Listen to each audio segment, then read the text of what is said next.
everybody, another night, another movie. And I just got done watching 1984's The Dead Zone, starring Christopher Walken, Brooke Adams, Herbert Lom and Martin Sheen. This one I've seen numerous times in the past. It's based on the book by Stephen King, and it's a really good adaptation, brought to us by David Cronenberg. So basically, it's a story of Johnny, played by Christopher Walken, is this teacher with the most awful haircut ever. And I get why they give him such an awful haircut, but I get that they need to differentiate between the start of the movie and a bit later on. But it's just awful. It's like all squashed flat and fringe and everything. It's so funny.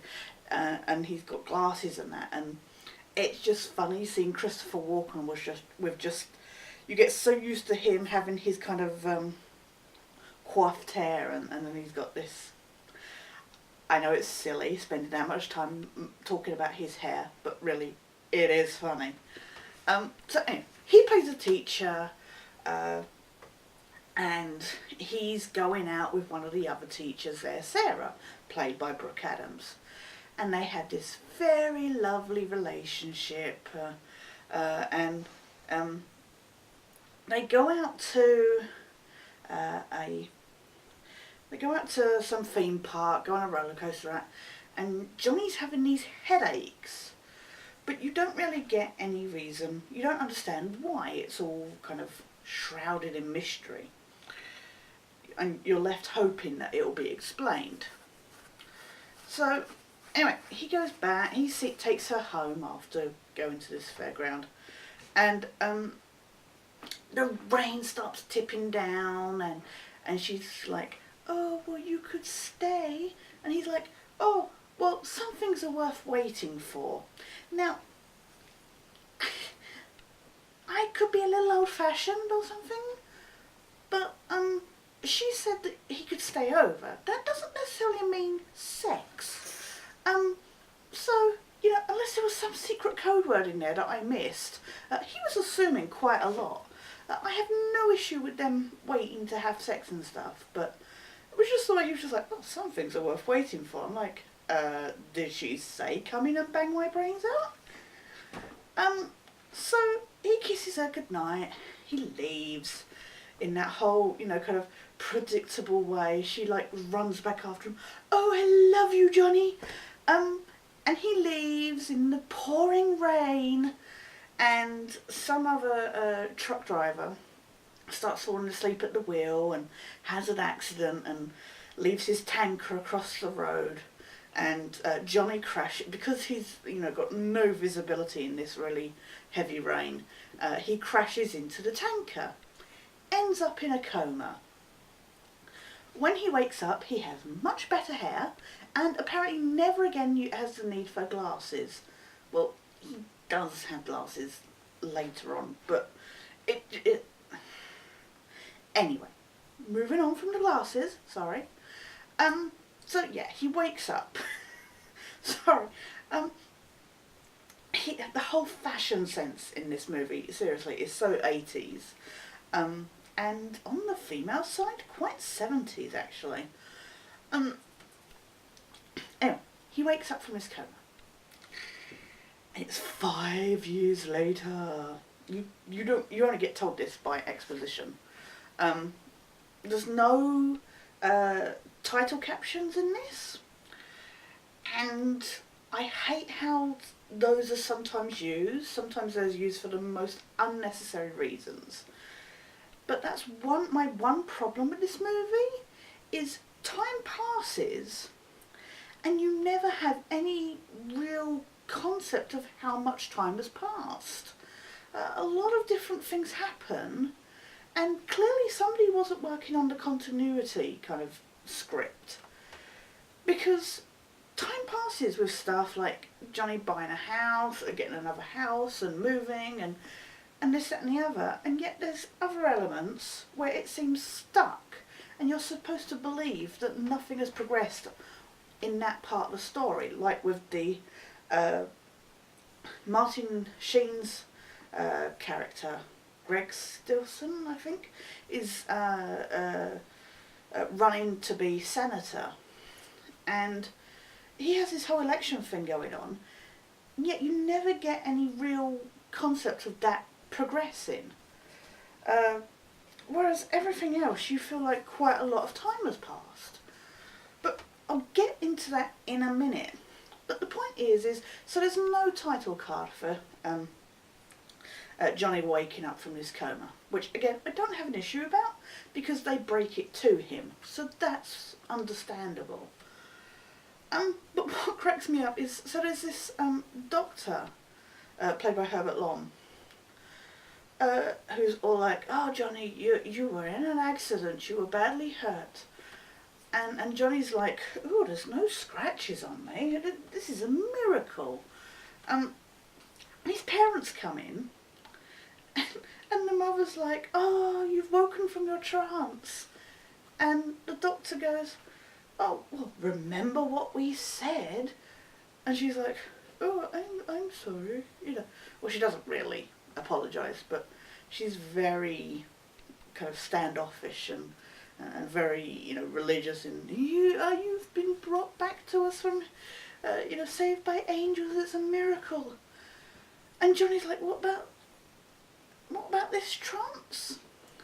Now you get the impression that clearly the parents have been told, don't say anything. You know, he's been asleep for 5 years. For him, it's like the following day. You know, don't tell him anything that could traumatise him, that could, too much overload, the standard stuff that they kind of say. You know, don't make him stress, don't say too much, especially when he first wakes up.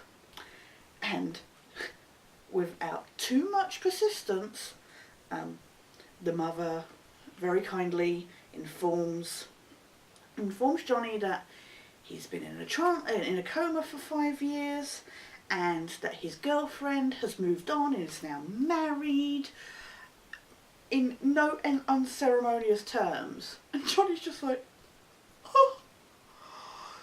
So we find out while he's recuperating, just by touching a nurse, he has gained.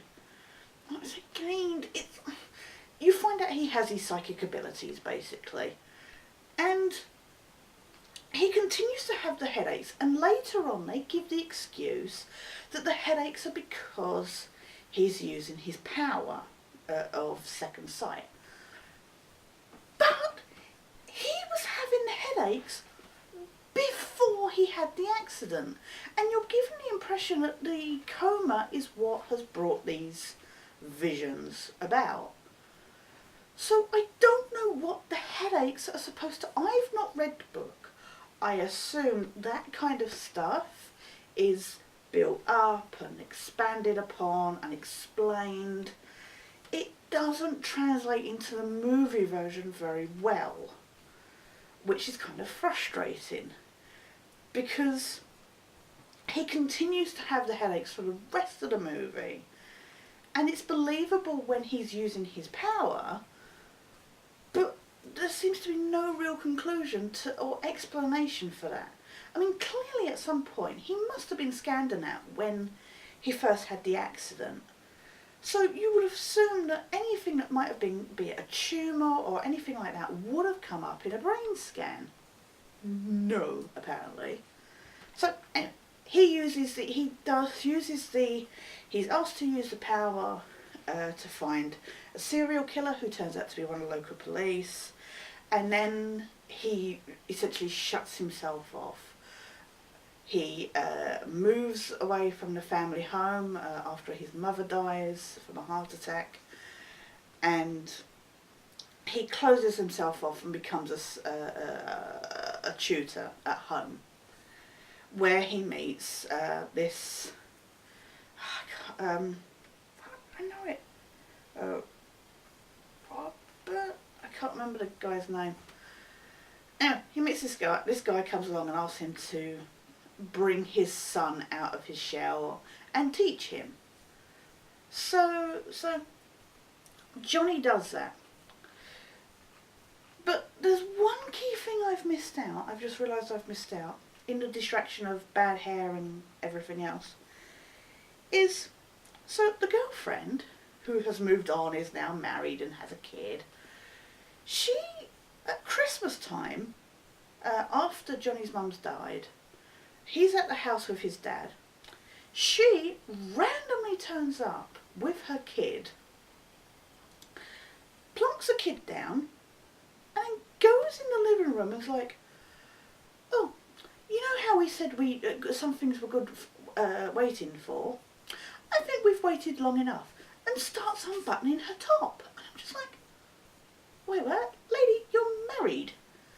And it was when he said earlier that he could not move on, obviously, because he'd just woken up. His feelings was exactly the same as for him, you know, going to bed the night before. She's had 5 years difference.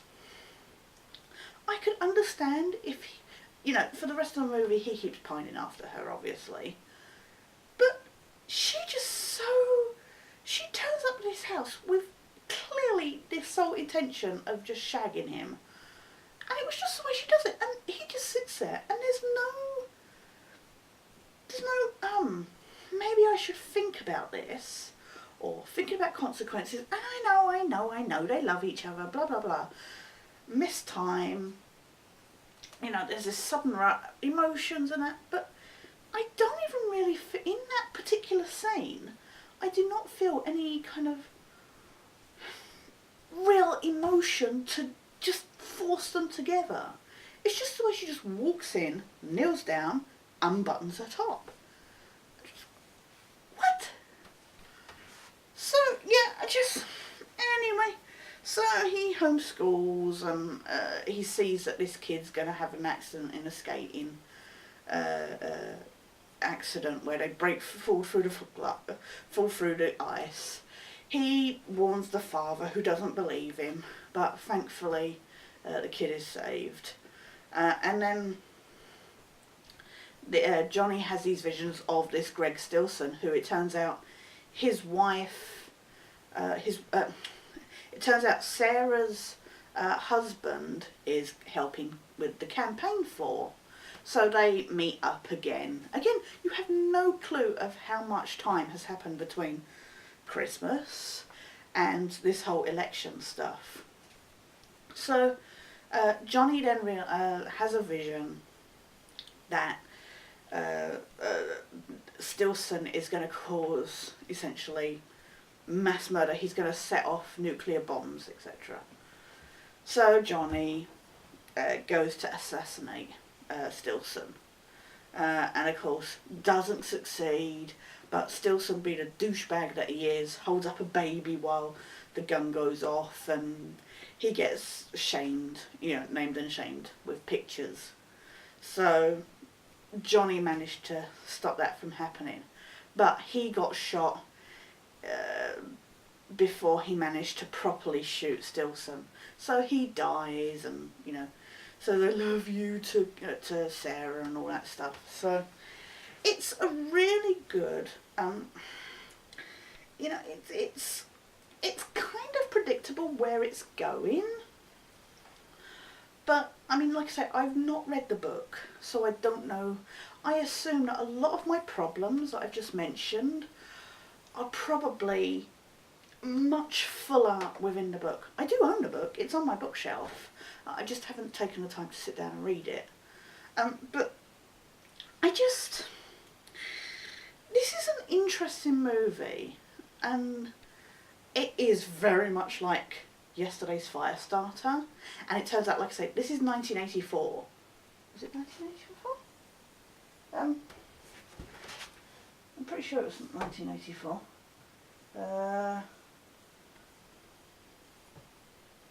No, sorry. 1983. Sorry. I knew it was because yesterday's Firestarter was 1984. So, yeah, this is 1983. Sorry. And So there is that closeness. Clearly either Martin Sheen was on contract to the studio, or he he kind of signed up for the two Stephen King things at the same time. But for all my faults, for all my issues with this movie, and there are quite a few, just nitpicks more, but it's more the time jumping that I'm kind of frustrated with, because I wish I had a more concept of how much time has passed. For all of that, this is a really good movie. The characters are good, the acting is brilliant. Christopher Walken, he has his very Walken-ish moments, but there is a core sympathetic character that you can get into and really feel for.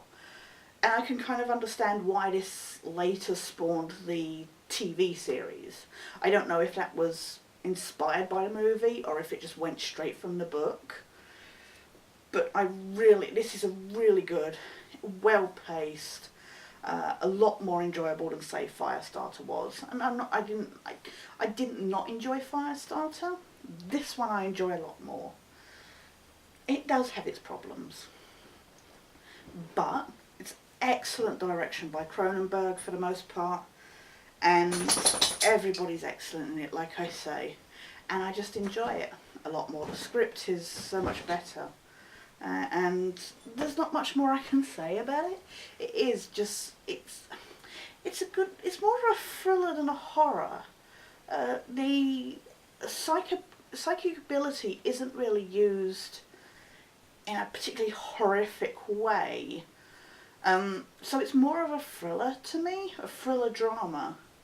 But if you like, again, as I said with Firestarter, if you like your Stephen King stories, if you like David Cronenberg's work, and if you're looking for something with a decent film, I feel sorry because this is the second Christopher Walken movie we've seen, and he's been shot in both of them. So it's an excellent performance by Walken, and it's genuinely enjoyable. If you're after a dark thriller, dark drama, this is definitely worth your time. It's an hour and 40 minutes long, so it's not too long. It has a couple of moments where you feel that could have been cut out, but nothing too extraneous. So yeah, I give it a good 7.5 out of 10. I have no issue with watching this again and again. That was 1983's The Dead Zone. That was tonight's movie. We'll be back again with another horror movie that I haven't bothered to see what it is. But for now, this is Sketch. Thanks everybody for watching. Thanks for everybody watching. And we'll be back again tomorrow. Bye.